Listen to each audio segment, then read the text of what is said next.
Hello नमस्कार साथियों। तो जैसा कि आप देख पा रहे हैं कि आपके सामने पेपर 1 का संस्कृत का पेपर है अभी आपके सामने। जिन बच्चों ने ऑप्शन पेपर में संस्कृत चूज किया था, है ना, तो उनके हम अभी आपको 30 क्वेश्चंस के पूरे करेक्ट आंसर्स करवाने वाले हैं।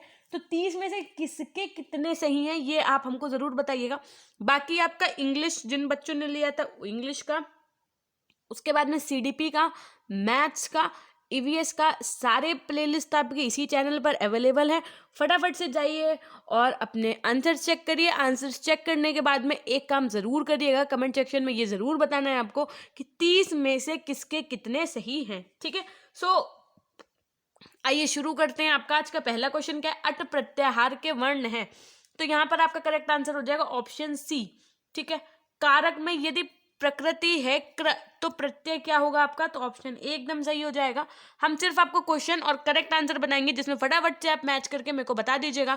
बाकी आपके सुपर टेट के लिए बहुत बहुत सारा ऑल द बेस्ट, और आशा ही नहीं है पे तो विश्वास है कि यूपी टेट में भी आप अच्छा स्कोर करके आए होंगे। क्वेश्चन नंबर 63 क्या है आपका? अव्ययी भाव समास का उदाहरण है आपका, तो क्या उदाहरण है? ऑप्शन बी एकदम सही हो जाएगा, अधिहरी। इसी के बाद में क्वेश्चन नंबर 64 है आपका, निम्न में से कौन चतुर्विशति शास्त्र संहिता के नाम से ख्यात है? तो ये आपका क्या है यहाँ पे? ऑप्शन सी रामायण एकदम सही हो जाएगा। क्वेश्चन नंबर 65 है, इनमें से कौन संयुक्त व्यंजन है? तो संयुक्त व्यंजन की यदि बात की जाए तो आपका ज्ञा, जा और इया से मिलकर के जो बना है। उसके बाद में देखिए 79 की संस्कृत संख्या नहीं है पूछा गया है। क्वेश्चन में नहीं है पूछा गया है, विशेष ध्यान दीजिएगा। तो एकोन सप्तति दिन भर में पाठ पढ़ डाला, इस वाक्य का अनुवाद क्या होगा ये पूछा गया था।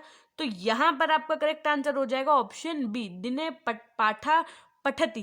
क्वेश्चन नंबर 68 बताइए फटाफट से कि आपने क्या मार्क किया था।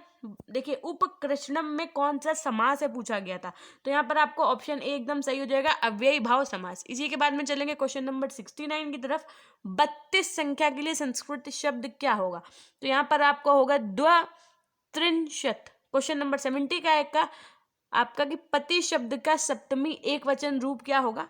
तो पति शब्द का सप्तमी एक वचन रूप होगा आपको ऑप्शन ए पत्यो।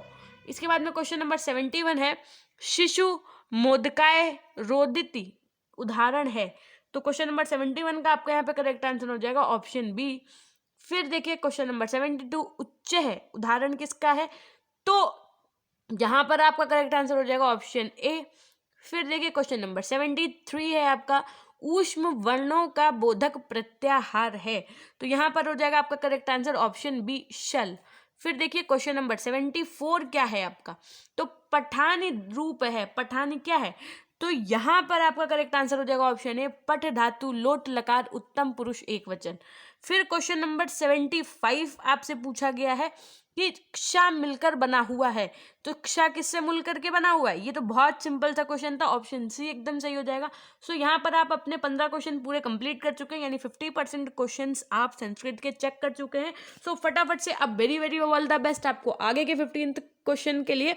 लेकिन उससे पहले आप एक काम कर दीजिए, फटाफट से वीडियो को लाइक कर दीजिए यदि अभी तक आपने अपने दोस्तों को शेयर नहीं किया है जो आपके साथ में यूपी टेट का एग्जाम देने गए थे, तो उन तक ये वीडियो जरूर साझा कर दीजिए। लेकिन बिना लाइक किए नहीं आप कुछ करेंगे, है ना। और उसके बाद में कमेंट सेक्शन में कमेंट जरूर करना है आपको कि आपके कितने क्वेश्चन सही हुए थे। ठीक है, तो क्वेश्चन नंबर 76 बताइए फटाफट से, संस्कृत साहित्य में किस कवि की रचना को विद्वैदोषधम कहा गया है ना। तो यहाँ पर आपका करेक्ट आंसर हो जाएगा श्री हर्ष। इसके बाद में चलेंगे नेक्स्ट क्वेश्चन। अब देखिए ये ना पूरा आपको एक गद्यांश दिया हुआ है, सो हम लोग गद्यांश को ना पढ़ करके सीधे आंसर करेंगे। तो क्वेश्चन नंबर 77 क्या है आपका, इसको देखेंगे आप, तो यहाँ पर हो जाएगा आपका शिव पदस्य अन्यर्थः कह। तो यहाँ पर मतलब उनको और क्या कहा गया था? तो यहाँ पर ऑप्शन हो जाएगा श्रृगाला। गद्य खंडे क्या प्रश्न पूछते हैं? तो यहाँ पर आपका करेक्ट आंसर हो जाएगा ऑप्शन ए कयो संलापा सर्वेशाम मंगलकाय भवतु।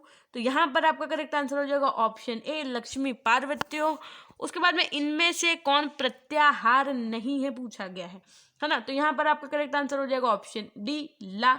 बाह्य प्रतिनियुक्त की संख्या है, तो यहाँ पर हो जाएगा 11। और उसके बाद में प्रश्न संख्या 82 मनोरथा उदाहरण है, तो मनोरथा आप में कौन सी संधि है ये पूछा गया था, तो यहाँ पर हो जाएगा आपका विसर्ग संधि एकदम सही, है ना। इसके बाद में चलेंगे क्वेश्चन नंबर 83 की तरफ, दान के कर्म के द्वारा कर्ता को संतुष्ट करने वाला संप्रदान कारक का सूत्र क्या है पूछा गया था। तो यहाँ पर हो जाएगा आपका ऑप्शन बी एकदम सही, कर्मणा, जो भी पूरा आप देख लीजिएगा।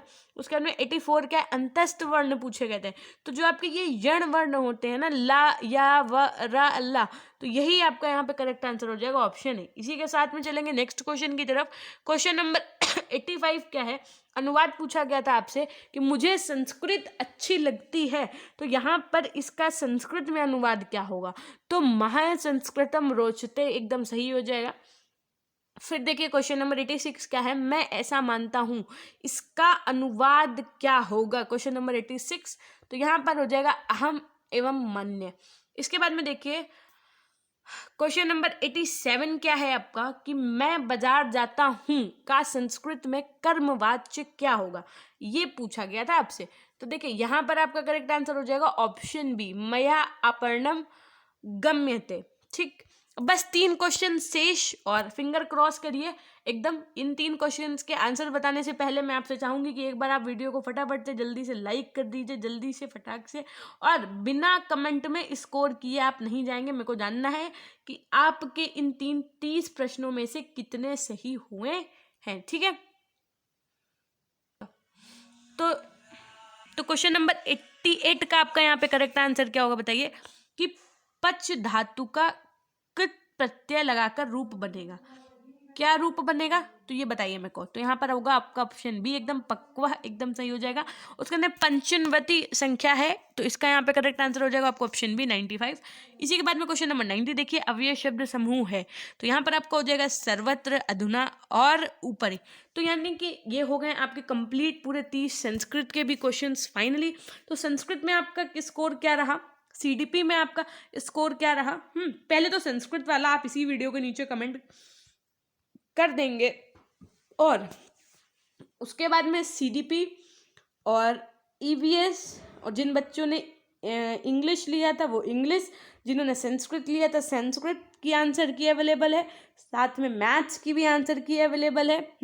तो और उसके बाद में आपको इन सब की आंसर की से हिंदी भी अवेलेबल है आपकी, है ना। तो ये सारे सब्जेक्ट्स आपको चेक करके मेरे को सबके सब बताएंगे कि किसके कितने आंसर्स सही हुए हैं, और सारे वीडियोस में आपको कमेंट करना है कि कौन से सब्जेक्ट में आपने कितना स्कोर गेन किया है। मतलब ये मेरे को जानना है कि सब्जेक्ट वाइज आपने कितना स्कोर किया है ना। तो इससे ये पता चलेगा कि कौन सा पेपर टफ था, कौन सा ईजी था। तो ये थे आपके पेपर 1 के सारे सब्जेक्ट्स के आंसर की, और आशा ही नहीं है पे तो विश्वास है कि आप लोगों ने बहुत अच्छा स्कोर किया होगा। इसी के साथ में सुपर टेट की तैयारी करना शुरू कर दीजिए अभी से ही, और बहुत बहुत बहुत सारा आपको ऑल द बेस्ट आगे सुपर टेट के लिए, है ना। अगर आपने अभी तक हमारे चैनल को सब्सक्राइब नहीं किया है तो फटाफट से चैनल को सब्सक्राइब करके बेल आइकन प्रेस कर दीजिए। साथ में हमारे टेलीग्राम चैनल से जुड़ने के लिए आपको लिंक डिस्क्रिप्शन बॉक्स में मिल जाएगा, या आप सर्च कर सकते हैं MANISHACADEMY, और वहाँ पे भी आप हमें फॉलो कर सकते हैं, ठीक है। सो यहीं से करेंगे अपने वीडियो के एंड। हमेशा खुश रहिए, मुस्कुराते रहिए, कभी अपने लिए तो कभी अपनों के लिए। Till then take care, bye bye, meet up with you in next video.